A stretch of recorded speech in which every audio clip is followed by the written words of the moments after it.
Obviously, what a weekend, what a week leading into it. Talk just about the whirlwind coming from that championship of worlds and then obviously coming and winning the Minnesota Cup here. Yeah, it's fun. It's fun when you're winning, right? Everything's worth it when you're winning. Talking to Matt earlier, that gold medal game was Thursday, 8:30 p.m. Slovakian time. So by the time we got back to the hotel after all the hoopla, it was after midnight, and then we have a party with the families. Got to talk to them. So our bus left at 5:30 a.m., so there was no sleep happening that night. And then about 25 hours of travel back here, and I think it was nice to have something to do because otherwise I probably would have tried to sleep all weekend. So I was excited to get back to Amsoil and see the Bulldogs and get into the Minnesota Cup. And great to win that too. Really fun way to get 2020 started here. Obviously, your U18 team and what happened last season. You already had this chip coming on your shoulder coming in. How good did it feel to actually kind of come out with gold this time? Yeah, amazing. A huge relief, from a coaching perspective. You watch the two kids on the 2-on-0 go down there. You cross your fingers that they make the right play, and then the energy and the commotion and everything. You just see that red light, that goal light. I know goal lights are kind of old-fashioned now, but for a coach, when there's a lot of people jumping up, you see that, and all is right in the world, really. So it was awesome. Did you expect it to end in that kind of fashion, considering?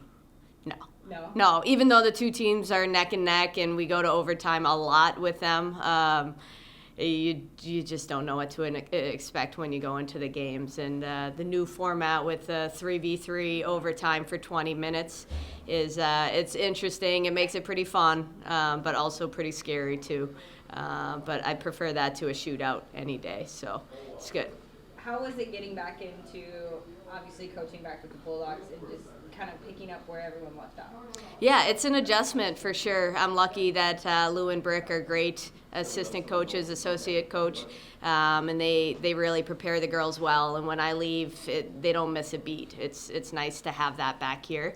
So everybody was prepared and ready to go. I just kind of jump in and keep it rolling. Really, those two were the ones doing most of the coaching on Saturday, and then Sunday I sort of stepped in a little bit more. But thanks to them for getting the girls ready to roll.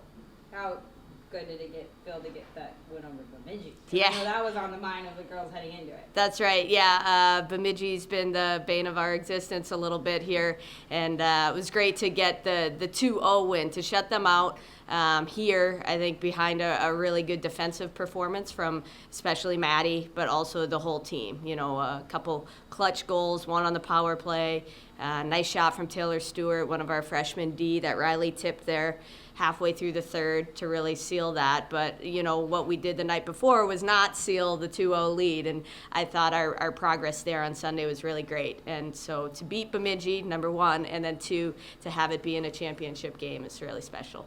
Knowing you get them once again, obviously they're going to have your number. Any different preparation for, I guess, next weekend?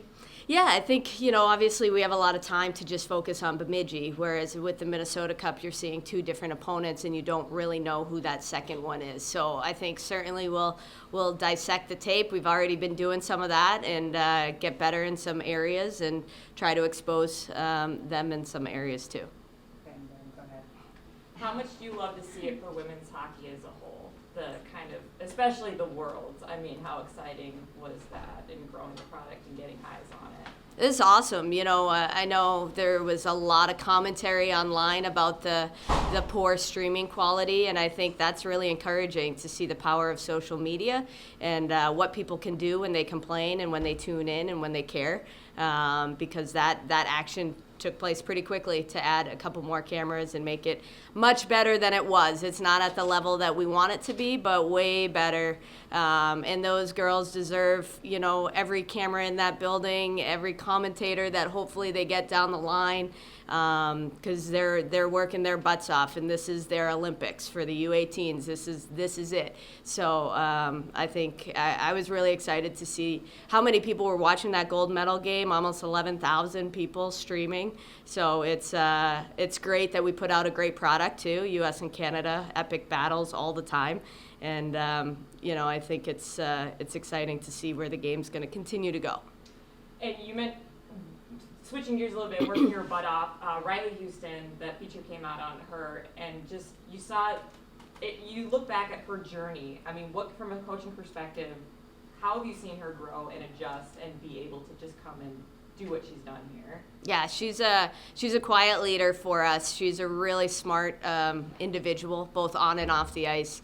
The way that she thinks the game, her creativity, her craftiness, and her ability to understand the game at a high level has been hugely beneficial to us and her teammates around her. So you might not see that on score sheets, but I think anytime she's on the ice and we're in the offensive zone, she's doing something pretty creative and trying to set her teammates up. And I know she's been grinding hard to get that first one this year, and what better way to get it, a real big goal for us in the third period there against Bemidji. And I think she's been an awesome addition to our program. So happy that we were able to welcome her with open arms and make her college experience a special one.